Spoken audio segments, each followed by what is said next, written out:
美国呀，又发生教堂枪击案了。大家好，欢迎回到宋时新语。这个自由美利坚啊，枪击每一天，这句话呢，本来是中国的网络爱国青年啊对美国枪支管理的调侃。如今呢，这句话呢，越来越像一句冷冰冰的事实陈述。那在昨天啊，就是9月28号星期天的上午，密西根州的格兰布兰克镇的一座耶稣基督后期圣徒教会啊，本该这是一个安宁、祈祷和信仰的地方，就在短短的几分钟内啊，变成了浓烟滚滚、鲜血横流的恐怖现场。40岁的这个托马斯·雅各布·桑福德呢，驾车闯进了教堂大门，用突击步枪向正在礼拜的信众开火，并且纵火点燃了这个建筑。包括他本人在内啊，现在已经有5人死亡，8人受伤。当警方冲入现场的时候啊，圣所呢已经变成了焦土。那这样的悲剧啊，对美国来说并不陌生啊，它几乎每隔几天都会重演，在学校、在商场、在教堂、在音乐节。这一次啊，只是轮到了密西根。那警方的通报啊，还原了整个袭击的全过程啊，在上午的10点25分32秒，报警电话就打进了警局，说有人开车撞击了教堂。上午10点25分57秒啊，30多秒钟后啊，第一批警员就抵达了现场，飞速啊。那么上午10点33分44秒，枪手桑福德被警方击毙。短短8分钟啊，一座教堂被毁了，多条生命也就消失了。警方说呀，这个桑福德呢，先驾着皮卡车撞击了教堂正门，然后呢是突击步枪向数百名正在礼拜的群众开火。混乱中啊，他点燃了汽油，纵火焚烧教堂。火势呢被扑灭之后啊，救援人员又在教堂的废墟里边发现2具未被枪击但死于火灾的遗体。更令人不安的是啊，现场啊还发现了疑似爆炸物。而附近同一时间也接到了炸弹威胁的报告，所以警方最后不得不出动这个拆弹小组啊、装甲车和直升飞机，而且还封锁了桑福德的住所。这起案件啊，可以说是震惊全美。但更让人难以释怀的是啊，是枪手的身份，他是一名海军陆战队的退伍军人。美国海军陆战队说呀，这个桑福德在2004年的6月到2008年的6月服役。海军陆战队发言人告诉 NBC 新闻说呢，在海军陆战队啊，他是一名汽车的机械师和车辆救援操作员，军衔呢是中士。桑福德在2007年8月到2008年3月啊，被派往伊拉克自由行动。海军陆战队发言人说呢，他在服役期间啊，获得了海军陆战队的优良品行勋章、海上服役部署勋章、伊拉克战役勋章、全球反恐战争服役勋章和国防服役勋章。那发言人还说呢，桑福德的最后驻扎地点是北卡的这个勒琼海军陆战队的基地第25作战后勤团第2维修营。在退伍后呢，他回到了密西根，成了一名普通的工人和户外爱好者啊，热衷于打猎、钓鱼。那他的社交媒体上也充满了家人啊、宠物啊和自然的照片。他有个儿子叫 Brantley 啊，出生在就有一个罕见的高胰岛素症啊，需要长期治疗。在2016年啊，他在一次采访中说，他四处给儿子求医问药的经历，说那是一场噩梦啊。我们逐渐意识到，这不是一个普通的早产儿。那么一个曾经在异国他乡在战场冒着生命危险的人，一个深爱家庭的父亲，他怎么会走到了今天这一步呢？可能很多人好像会想起什么呢？就是创伤后的那个应激的那个障碍 PTSD 是吧？所以这个不是第一次这个退役军人的名字出现在枪击案的新闻里边。事实上在美国的大规模枪击案的数据库里边，退伍军人占比是高的惊人。他们在服役期间因为目睹了这种极端的暴力，退役之后常常是无法获得足够的心理支持。根据美国退伍军人事务部就 VA 的统计大概 15% 曾参加过伊拉克和阿富汗战争的退伍军人患有创伤后应激障碍就 PTSD， 而其他研究也表明这个数字在现实中可能高达 25% 到 30%。 PTSD 呢，它不仅仅是做噩梦那么简单，它意味着呢，你会闪回、易怒、极端的情绪波动以及社交孤立以及最危险的这种暴力冲动。在03年小布什政府呢发动了伊拉克战争宣称要摧毁假想的大规模杀伤性武器。那么22年过去了，这场战争不仅摧毁了一个国家的秩序，也在美国社会的集体心理中刻下了难以愈合的伤疤。那成千上万的老兵带着战争的阴影回国，他们中的许多人没有得到治疗，也没有融入社会。那托马斯·桑福德的这个故事啊，也许啊就是这么一个更大更深的这种创伤史或者宏大叙事的一个注脚啊。从社交媒体的资料来看啊，桑福德确实是一个顾家的男人。前面我们讲过啊，他有妻子，还有年幼的儿子，并且在2015年啊，给他儿子发起了 GoFundMe 这么一个众筹。如今这孩子大概10岁了。说这个孩子当时出生的时候有一种罕见的遗传性疾病，叫先天性高胰岛素血症 CHI。这种疾病啊，会导致他的胰腺分泌过多的胰岛素啊，所以这起枪击案的作案动机目前呢还没有权威部门做出公布结论啊，外界推测呢是不是经济的状况压力啊、家庭复杂背景啊等等，但截至目前呢，没有任何公开的信息足以确认其中的具体原因。那如果说桑福德的军旅经历啊，揭示了他悲剧背后的一些心理根源，那么他手中的那一支步枪，这是美国社会这种结构性问题的象征，或者是个 tag。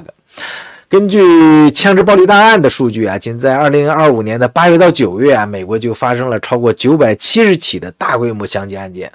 大概4人以上伤亡的啊，平均每天超过15起。那美国当然也是全球民用枪支最泛滥的国家，每100人居民就含有120支枪。美国的宪法第2修正案啊，它的持枪权呢，早已从这个历史遗产变成了一种近乎宗教般的这个信条。所以每当这个血案发生啊，政界呢，就是政治界总是重演一幕幕我们熟悉的这个戏码。比如司法部长会高呼呢谴责暴力，而 FBI 的局长呢说这是懦弱的罪行，总统呢无论是拜登还是特朗普都呼吁呢立即结束暴力，但除了呼吁几乎没有任何改变，举一反三也很难有结果啊。国会的这个枪支立法在过去数十年里边是折腾来折腾去啊，民主党呢推动的这个所谓突击步枪禁令啊，被共和党封杀了。共和党提议呢武装教师的方案也被民主党斥为呢荒谬。所以在这样的政治僵局中，公众的生命就被一次又一次的消耗在了枪口之下。托马斯·桑福德的这个政治立场啊，现在呢还没有得到官方的确认，但是警方搜查他住所的时候发现了一个特朗普万斯的这个竞选标志，所以他的卡车上呢还插着2面美国的国旗，所以这个细节立即就成了社交媒体上争论的焦点。那现在的谷歌地图给大家看看，还有我给大家看到的就是他家门口的那个房车后面那个 stop 标志上的，看起来确实是共和党的这个支持者，那个蓝色的牌子啊。那有评论者就把它归入极右翼阵营认为这是美国政治极化的产物。也有人提醒说不要轻易的从一面旗帜或一个标语就推断他的动机，是吧？无论真相怎么样呢，这场争论本身就反映了美国社会深层的裂痕。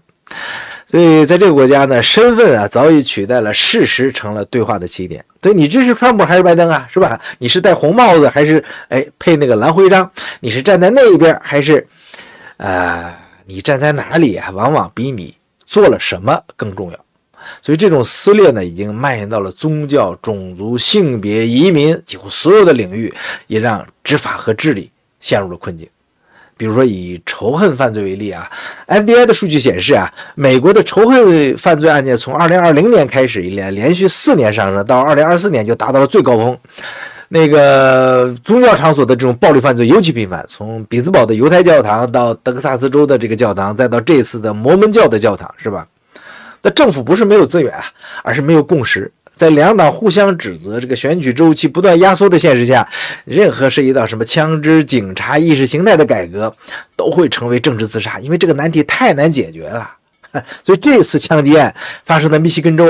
是在美国政治中一个关键的摇摆州。在总统大选里边密西根州长期是民主党的票仓但是在2016年川普就以微弱的优势拿下了这个州。到了2020年呢老拜登又重新赢回了这个州。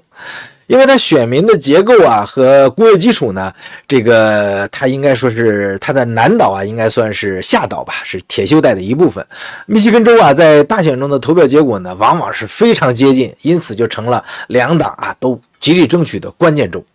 总的来说呢，这个枪手他的退役军人身份给这起悲剧增加了很复杂的背景，而事发地密西根州在政治上又是一个高度竞争、结果难以预测的这么一个州。所以当枪声平息之后啊，耶稣基督后期圣徒教会呢发表了声明，说礼拜场所呢本应该是一个缔造和平、祈祷和连结的圣地。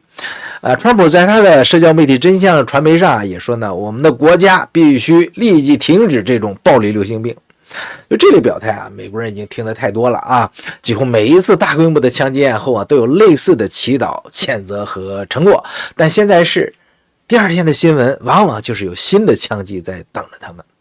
所以托马斯·桑福德的故事啊，是一个个人的悲剧，也是这个国家的镜像。那他是个退伍老兵，是个父亲，也是个猎人，也是个杀人犯。所以他的愤怒啊，有可能是来自于战争的阴影，也可能来自于社会的裂痕。但最深层次的问题是，美国好像已经失去了防止这种悲剧的能力。你可能不知道啊，在周日这个枪击事件前不到24小时，还发生过一起海军陆战队老兵事件，在北卡，就是这个桑福德服役的那个州。这个老兵啊，在河畔酒吧个船上偷偷的大规模枪击，造成3人死亡，至少8人受伤。他在船上打酒吧，那这是前一天的枪击案啊。如果3人以上的这个死亡案件美国降半旗的话，那美国的国旗你觉得还有升起来机会吗？是吧？但实际上我们对于这个伤亡数字可能有误解啊，这个升降国旗啊可能是一个行政命令啊，不需要法律的授权。美国降半旗行为呢，它不是随意的啊，可能是总统或者州长根据美国的国旗法正式下令。这个降半旗啊，往往包括这么种的情况，比如说国家元首啊、前总统啊，或者高级官员去世，这个天数是不一样的。比如前总统可能是降半旗30天啊。那国家的重大悲剧或者大规模伤亡事件，比如说911等等。另外一个州长啊，可以给本州的重大灾难、殉职的警员事件下半旗，比如说德州的水灾的时候也下了半旗。也就是说呀，不是每次有3人以上死于枪击的案件就全国都降半旗啊，而是需要总统主动下令。如果是地方事件呢，州长啊可以在本州降半旗。所以美国每年大规模的枪击事件已经超过了600起以上定义为4人以上的被枪击。所以几乎每隔几周啊，白宫或者州政府都要为每起的校园枪击、超市枪击或者教堂枪击下令降半旗。有时候降半旗刚结束啊，又因为另一个事件不得不继续下令降。所以美国的国旗啊，当然还会升起的，但是如今它的升起啊，往往呢紧随一次次的降半旗。这反映了美国社会枪支暴力的这种频繁以及无奈，也体现了这个国家在悲剧面前不断的重启这种国家的仪式。换句话说呀，升旗呢不再是理所当然的常态，而是一次次的悲剧之后的宣言我们还要往前走。所以当自由美利坚枪击每一天从中国粉红青年的调侃变成了一个事实之后学校、超市都变成了另外一个战场。我们现在就必须回答一个问题，到底谁让这些愤怒、恐惧和枪支走到了一起？